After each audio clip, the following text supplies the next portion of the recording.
Hello, my name is Marisol Rubio. I'm the Director of Government Relations for the San Francisco Bay Hispanic Chamber of Commerce. Today, I have the pleasure and privilege of being joined by Yesenia Sanchez, who is running for Alameda County Sheriff. Hello, Yesenia. How are you? I'm doing great. Thank you for having me. Great pleasure to have you as well. We're excited to have you here. So I'd like to start out I consider it a warm up per se, to give the voters a sense of who you are, a little bit about the history and what brought you to this juncture in your life today to want to step up to public service and serve in this capacity. Yeah. So I didn't think when I was a teenager that I would ever become a law enforcement officer, to be honest with you. But just a little bit about me. I was born in Hayward. My father is an immigrant from Jalisco, Mexico, and he came to Oakland, California in 1965 when he was 12. And my mother is originally from San Antonio, Texas, and she came to Oakland when she was about 6 years old, so around 1959. So they grew up in Oakland. They graduated from Fremont High, my dad, and then Oakland High. That my mom graduated from Oakland High. So when they got married, they moved us to Hayward, and so that's where I kind of grew up. And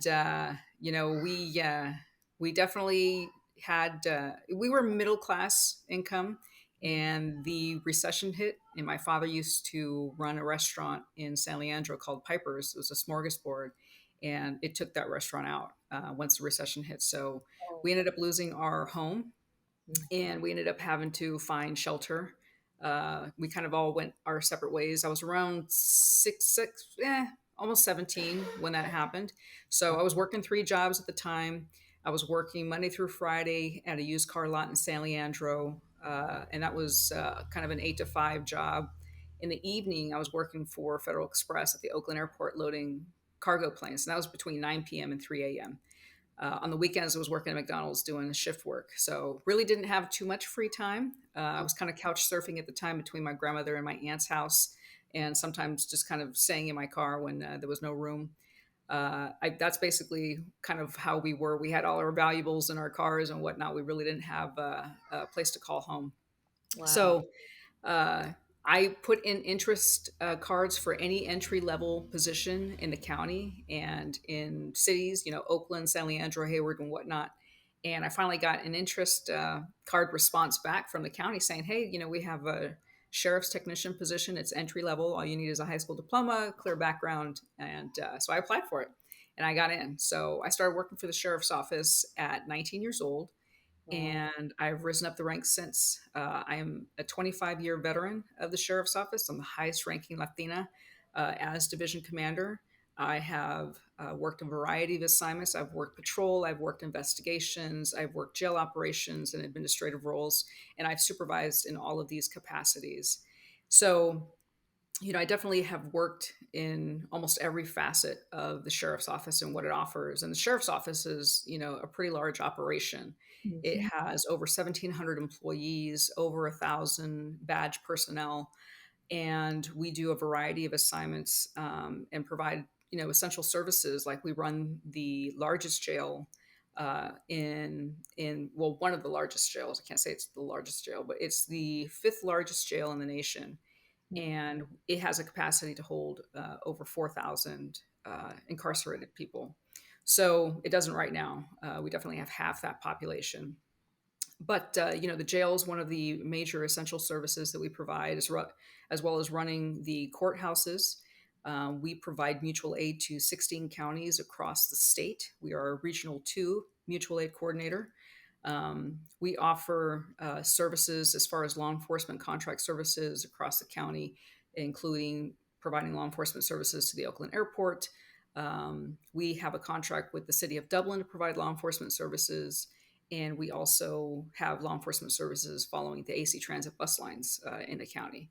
So it's a pretty large operation. That's just a name, to name a few services we provide. But it is a very large operation. And since I've become a division commander, what has brought me to run against a never opposed incumbent is the frustration with trying to change the culture of the sheriff's office and running against obstacles. And I either choose to walk away and seek employment somewhere else, but the sheriff's office, I've grown up with the sheriff's office in Alameda County, and I either leave or I attempt to make the change myself. So that's why I'm running, and that's why we're here. Great. You have a lot of responsibilities on your shoulders, to say the Mhm. least. Yes, Um, yes. so, how do you feel? You started out with explaining your background. How do you think your background has shaped your worldview? Well, it definitely has been instrumental in how I treat people. And that's one thing that I take pride in is the fact that I've come from really, nowhere, nothing. Um, and I've worked to gain what I have, to earn what I have. And I've never changed the way that I've treated people. And that is something that is always, when I talk to people who I haven't seen in years, they're like, you know what, you're the same person. But it really goes back to the fact that I value individuals as I value myself, and I'm accountable to them just as they're accountable to me. And that's something that people lose sight of when they become, I guess, in a position of power for so long. It seems to kind of consume them, that power and that authority. And that's something that I am committed to not having change me. And that is, I think that's been key into how successful I've been in my career. Absolutely. Oh, staying humble, staying true to yourself, all very good things to always remember any position we take. Absolutely. So shifting now to your background in law enforcement, how do you think your vision for Alameda County today has evolved or changed from the time from when you started out to where you are now?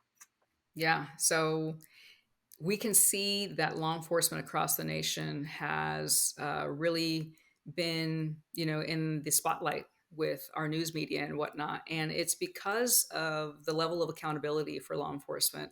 So there's this call for change across the nation. And there are a number of police agencies in the Bay Area that have embraced 21st century policing.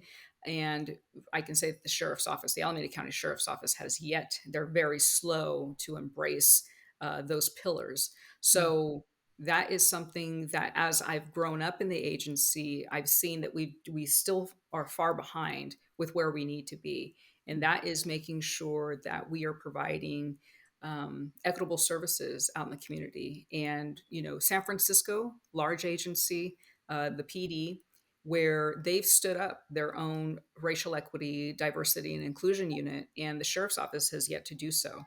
mm, And there's definitely some value that we will be able to see and benefit from in standing up a unit just like that, and making sure that we are reflective of what we say. The data will support and show what we're doing, how we're doing it is the right way, and that we are providing equitable services across the community and making sure that we are engaging our community appropriately, and they are a part of the process when we're talking about services provided.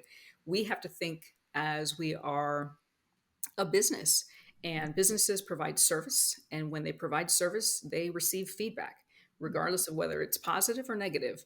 But we should be inclusive of the community so that they feel comfortable and can trust that they can provide that feedback without any negative response from their law enforcement agency.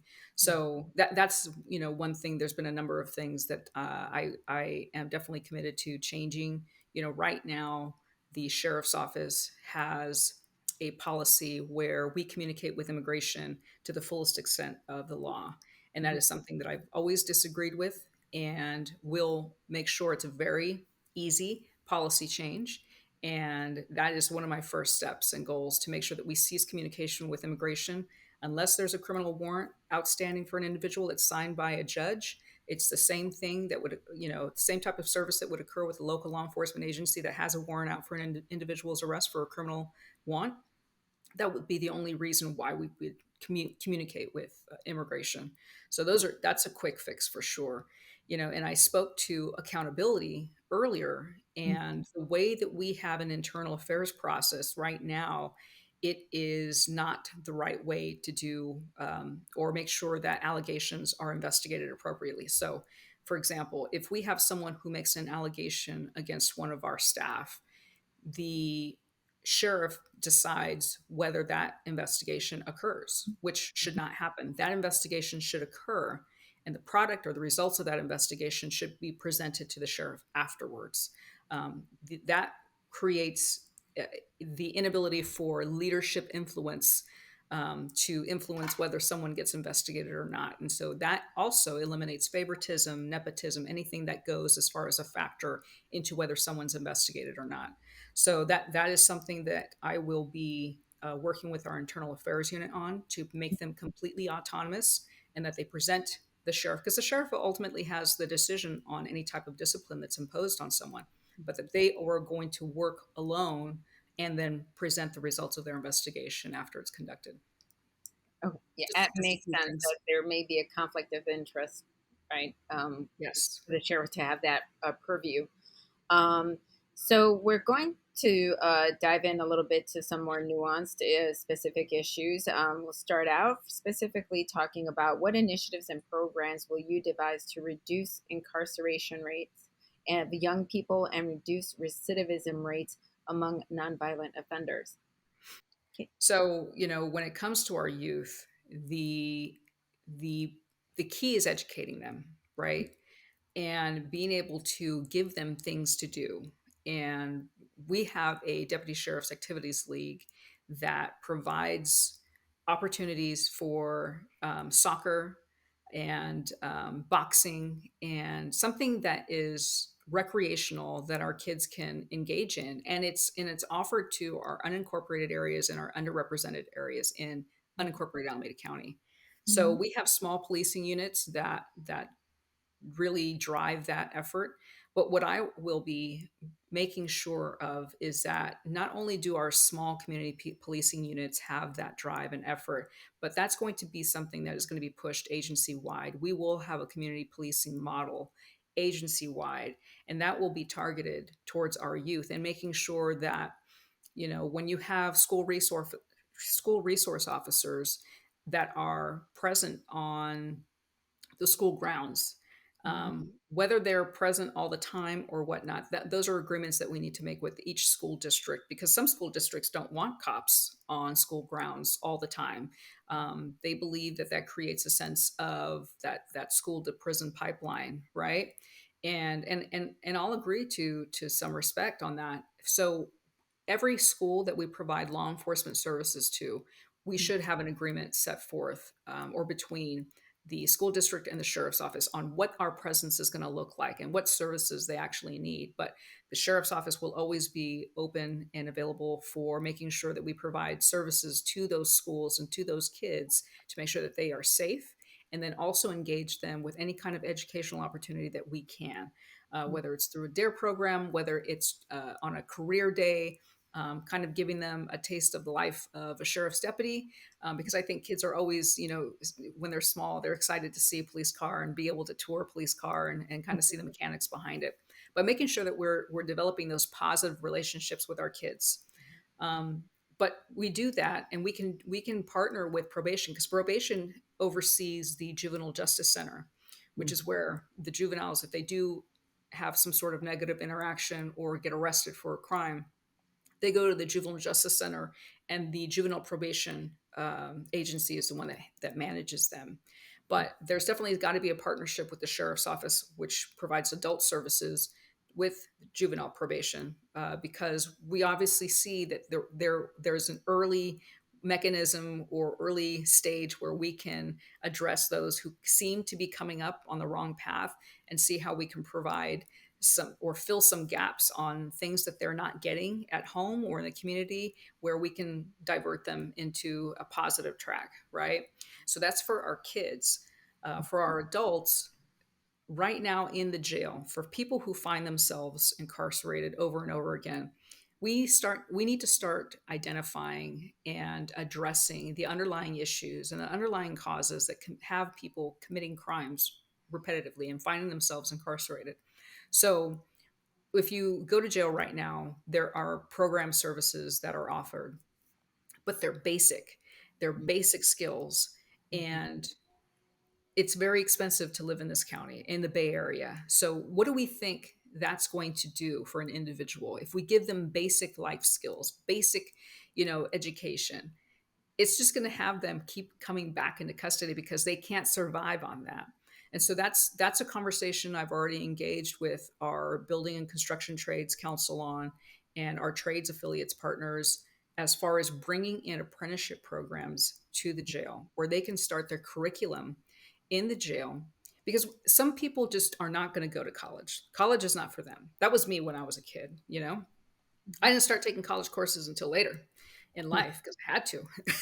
But I mean, it wasn't something that I wanted to do. It wasn't something for me. So we have to be able to give other opportunities to people who just don't want to go to college, get a degree, and go that route.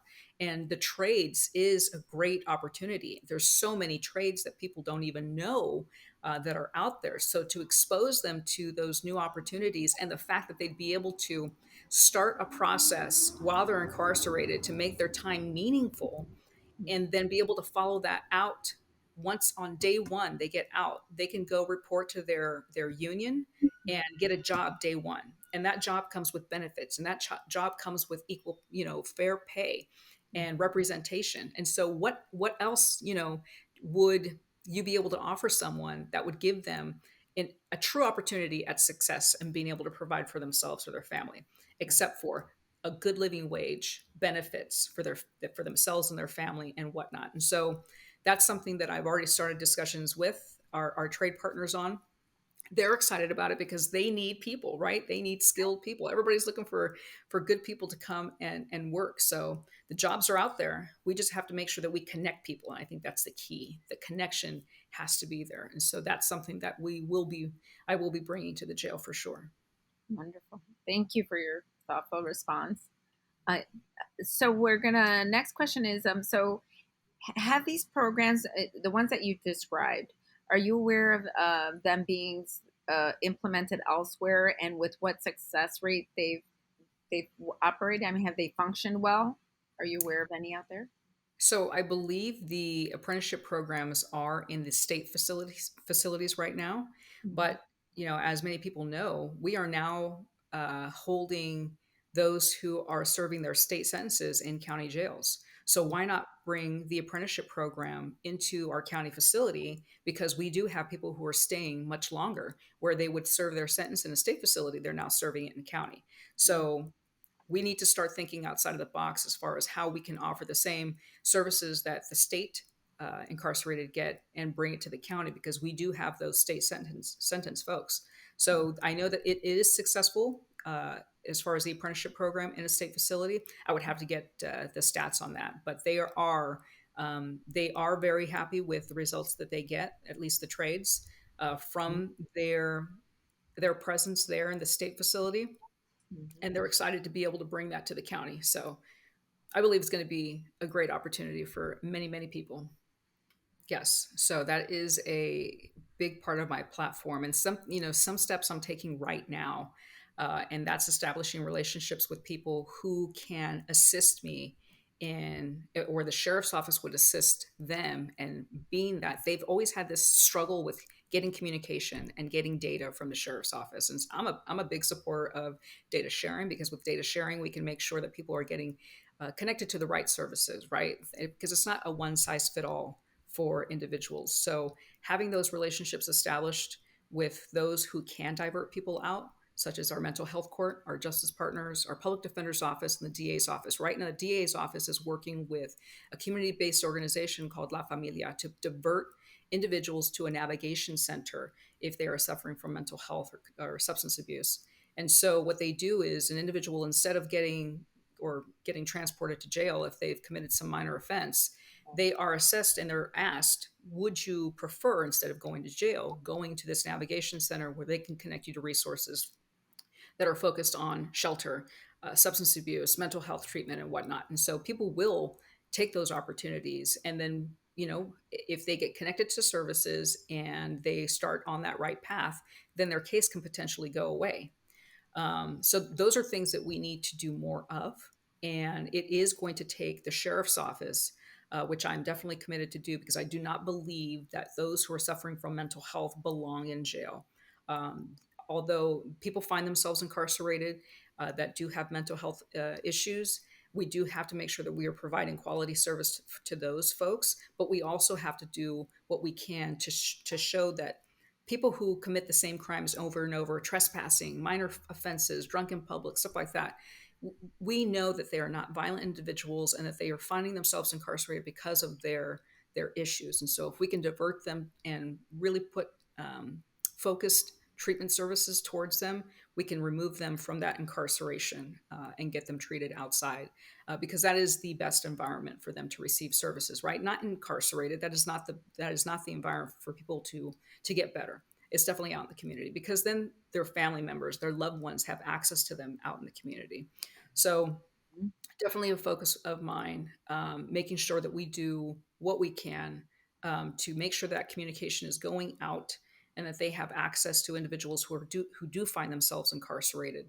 So that's for the incarcerated folks. I am a advocate to make sure that instead of sending law enforcement to crisis out in the street, in the field, that we send those who have the training to basically treat those who are suffering from mental health to those calls, and having a focus, because we know that law enforcement, sometimes the uniform itself and the response of law enforcement in itself is a trigger for individuals to get angry or aggressive, and react in a way, whereas if a law enforcement officer had not shown up, they would have been fine. They would have been open to the EMT and the crisis counselor, as far as engaging and offering services and getting them out of that situation that they're in right at that moment.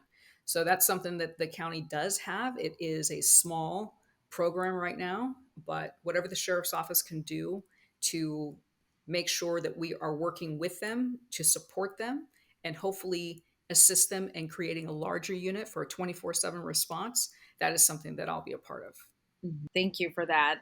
So next, we often talk about stopping the school to prison pipeline. And as someone like yourself who often comes into contact with adolescents who often have already checked out in some capacity, what recommendations do you have for our school administrators?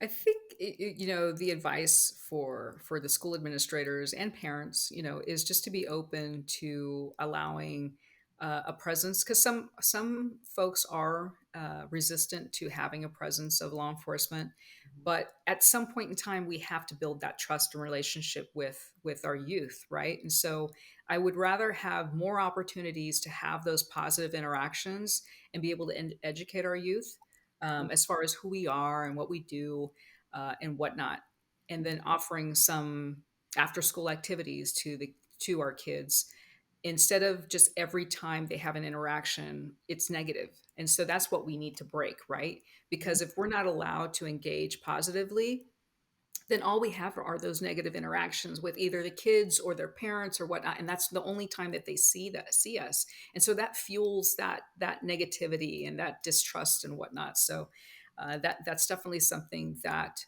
we have to continue to engage in ways where they're fun and interactive, and they bring a different perspective to people and how they feel about us. Right, right.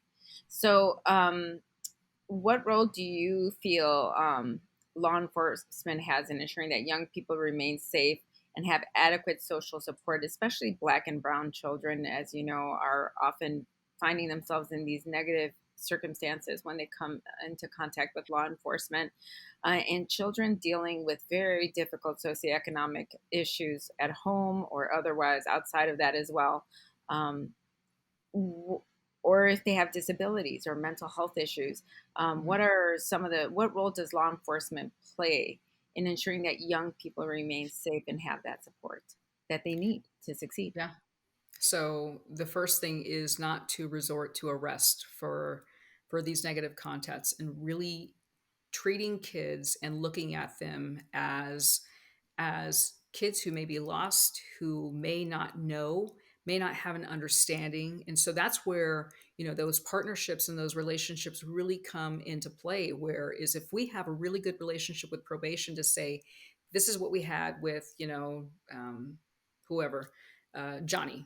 And Johnny did this at school, or this happened, after school or whatnot, and working with probation to see, just the way that we would for individuals who suffer mental health, because kids, they have social media now. They have a lot of exposure to depression, and because they're not, getting all the likes on Facebook and all that other stuff, and it's an interesting world that they are growing up in, that I did not grow up in, for sure. So we definitely have to provide just additional focus on treatment services, therapy, counseling, and I think this is why um, there is resistance for law enforcement on school grounds, because once the cops started coming and having a presence, well, more kids were getting arrested for getting into fights, right? Hmm. And when I was in high school, I nobody got arrested for getting into a fight. We got suspended, all this other stuff, but you were treated like a kid, like you messed up, you're going to get suspended, you're going to do your time, and then you come back, think about it, and all this other stuff. But the cops weren't really involved. It was handled kind of in house. Right. So bringing cops into the story now, or on site, resulted in more arrests. And so I definitely disagree with arresting kids for fighting. If it's, your typical growing up, you get mad at, your girlfriend because she likes your boyfriend or whatever.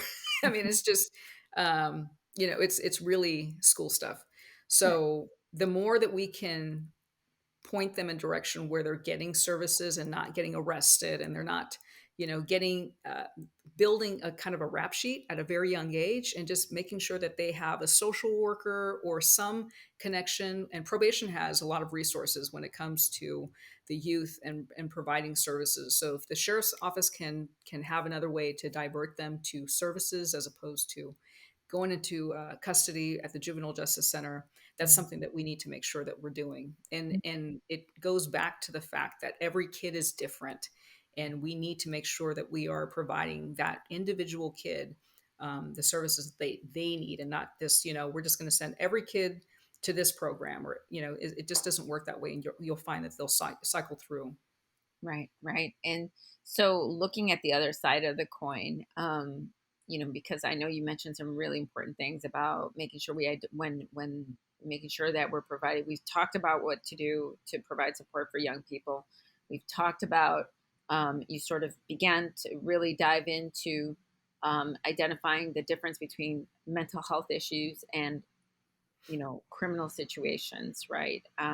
So then other side, the kind of third leg of this is what kind of programs or social psychosocial support services can be provided to police officers so that they are better uh, positioned to handle these high stress situations. hmm So we definitely have to focus on our staff's mental well-being, right? And that's where, we have currently a peer support program that is able to touch base with individuals when they've been involved in a critical incident or whatnot, or there's been a loss in the agency by, one of our agency members passed away or whatnot.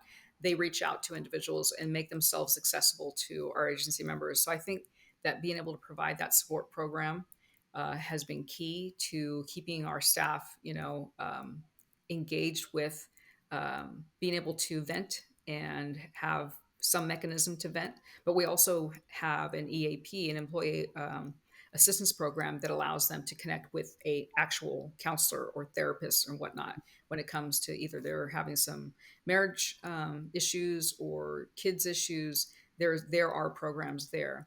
But we also need to make sure, and it seems like law enforcement is being called upon to do everything now, right? But we have to make sure that we're giving our staff the tools to be able to lean on, and the training they can lean on, to be able to at least identify people who are going through crisis, and be able to know that their presence is a trigger sometimes, or flashing lights are a trigger sometimes, and the person you may be engaging with may be autistic.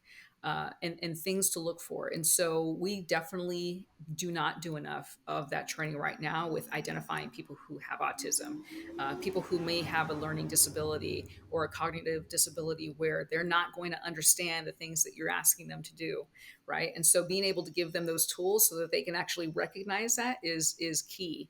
And that is offered, and there are programs that other law enforcement agencies do interact with and engage with to bring them to the agency, their agencies. But I will be doing the same. The more information that we can provide, the more training we can provide our agency members, the better off they are, and the better off the community is as well. Mhm. Because we can see when they don't have that appropriate training what can happen.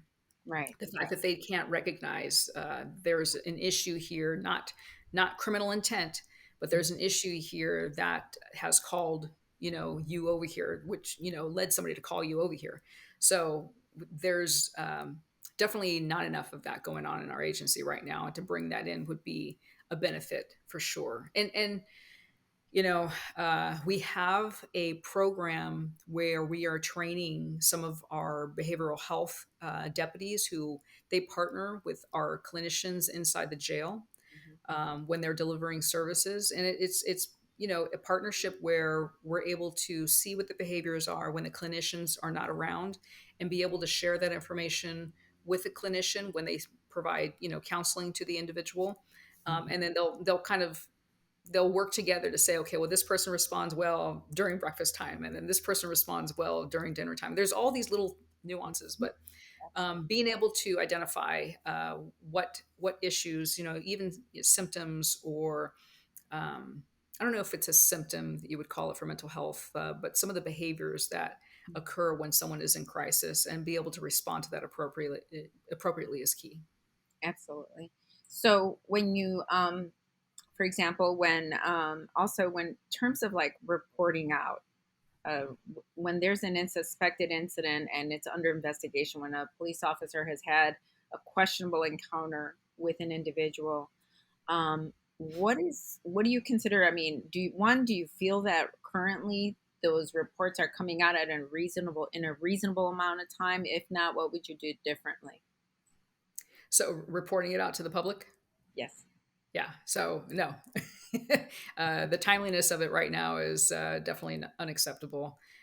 We I shouldn't say we, but the sheriff's office right now reports out on wonderful things that are happening, wonderful things that are being done out in the community. But when it comes to any kind of negative story that comes and surfaces that obviously involves the sheriff's office, it's crickets. You don't hear anything.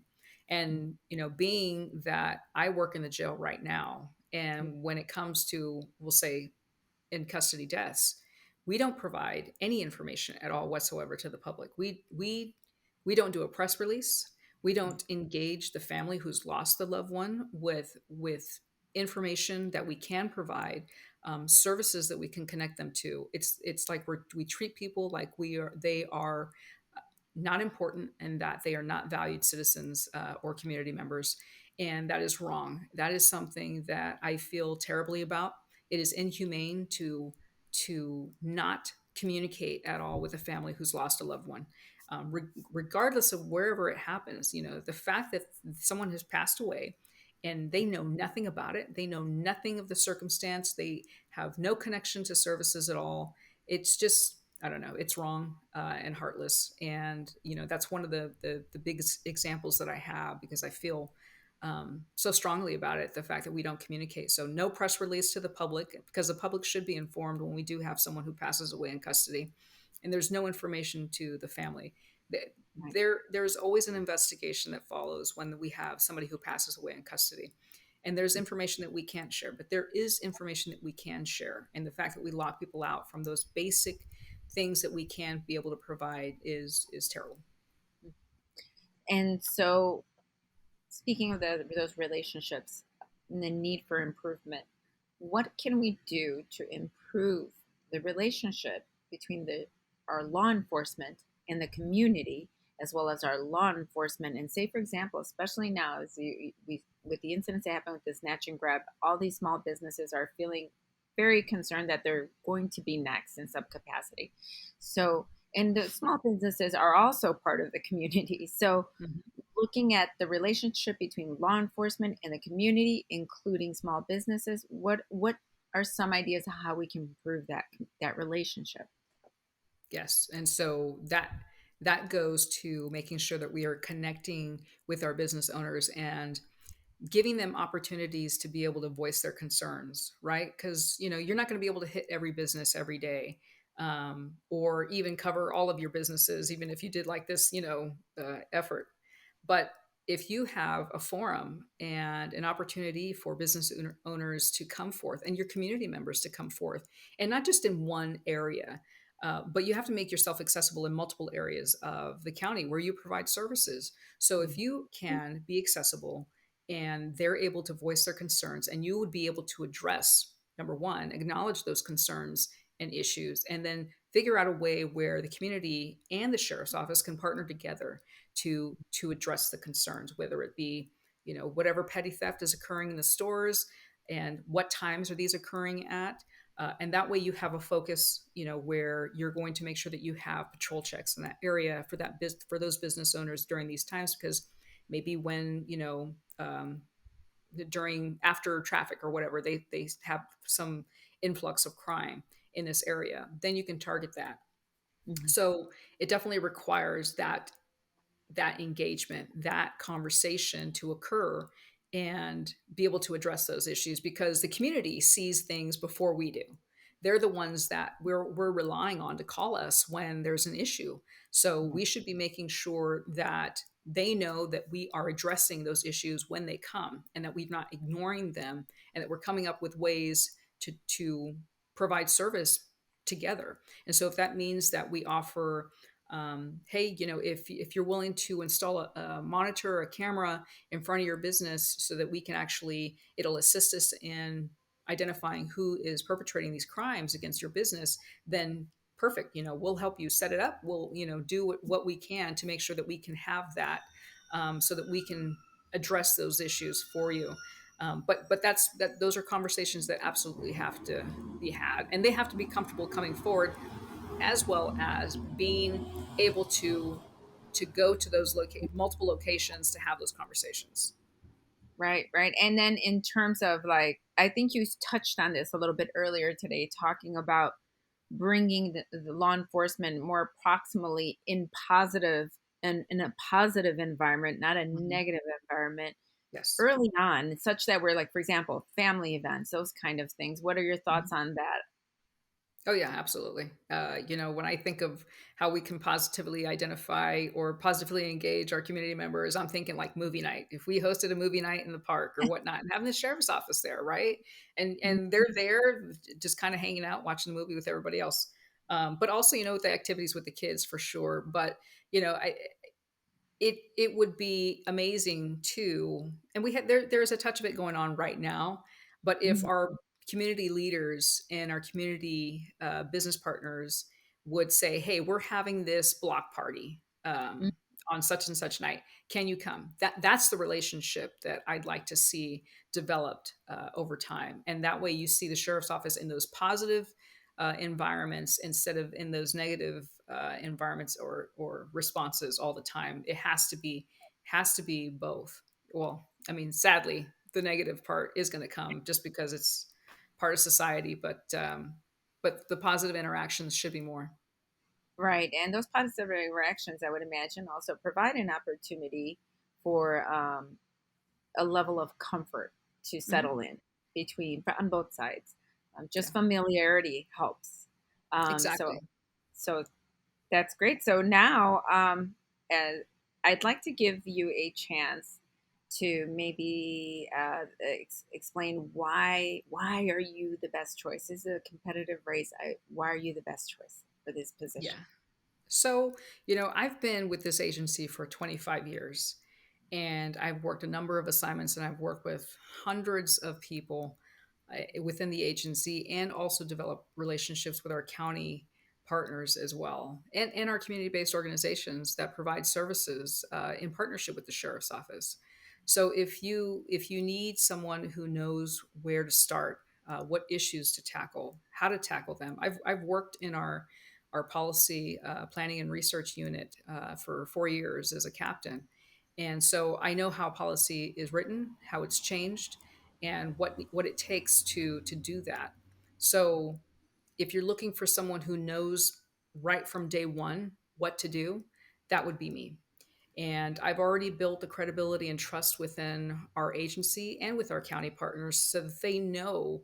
And that's what it really is built off of, right?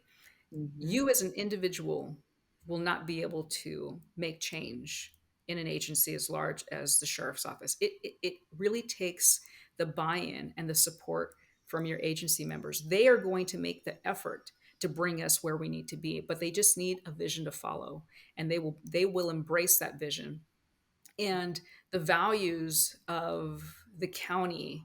They have a Vision 2026 model which captures community engagement and benefiting, the greater community by engaging them.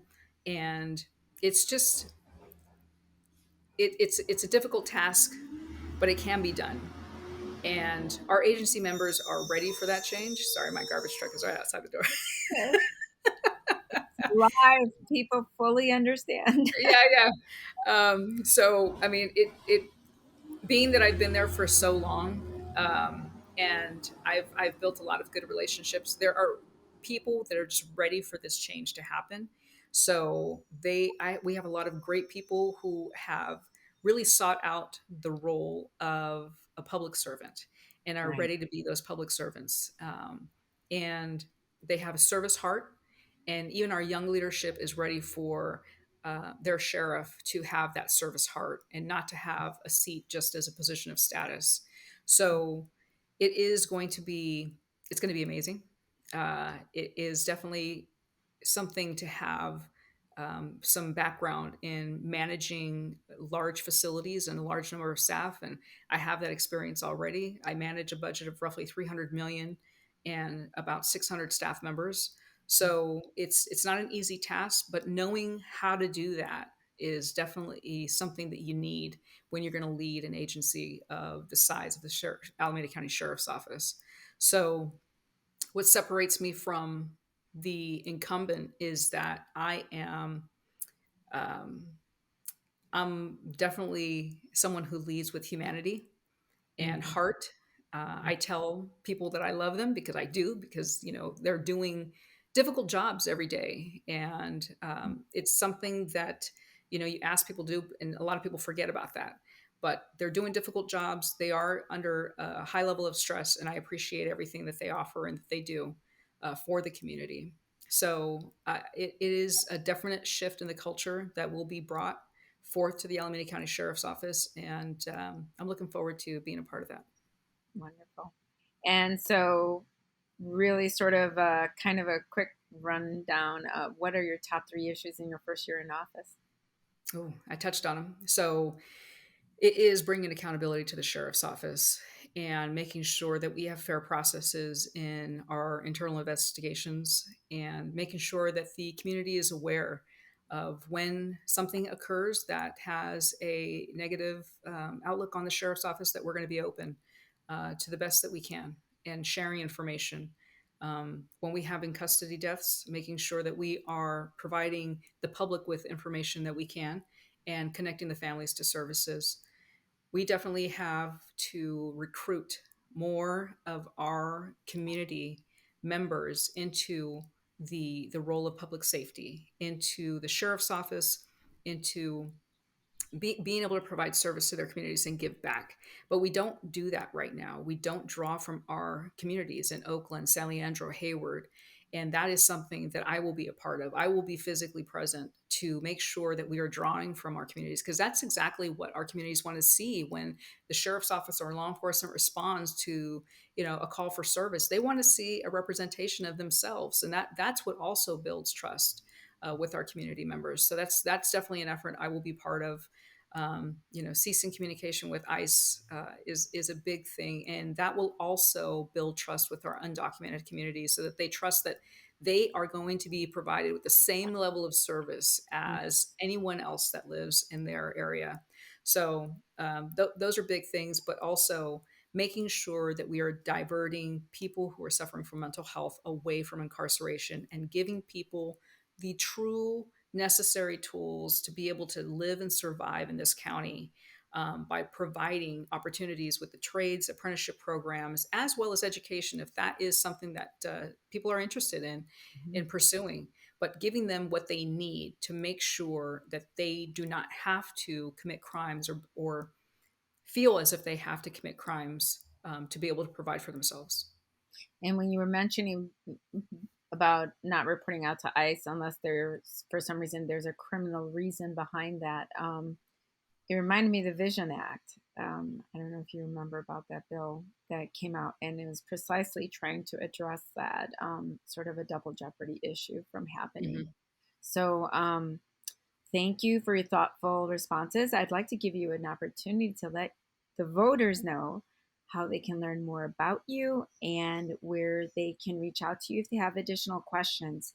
And feel free to say it in any language you'd like, multiple if you prefer. I've let other candidates say it in two times if they would like to. So Gotcha. Well, sadly, I don't speak Spanish. I can understand quite a bit, for sure, but for some reason, speaking it is a challenge for me. I always get the tenses wrong, so I don't even try because I've offended people. So I've stopped doing that. But in any case, I have a website, www.sanchezforsheriff.com, and it is the number 4 in the middle of Sanchez and Sheriff. And you can see my platform and see kind of how we've grown. I am part of a true grassroots campaign. I don't come from money. I don't know people with money. And so I've really been reliant on our community members to donate and contribute their time, volunteer by knocking on doors and getting the word out of the importance of voting, and especially during this June primary. A lot of people don't turn out for a primary election, so it is very important. There is a number of hot ticket items on this primary ballot, but it is your opportunity to have your voice heard. mhm. With respect to the sheriff's race, this is the first time in over 30 years that the sheriff has been opposed in Alameda County in Alameda County Sheriff's history. So all of them have been white males. It is going to be the first time, and people will have an opportunity to be a part of history in making the first Latina sheriff in Alameda County. So I encourage you to go out and vote. I encourage you to vote for the person who you believe will bring change to Alameda County and their law enforcement agency. Thank you so much, Jasenia, for sharing with us about who you are, your passion for this position, and what your commitment to the community and what you plan to do for them. Thank you so much for taking time out of your busy schedule to join us today. Oh, thanks for having me. I appreciate the opportunity. Likewise, thank you.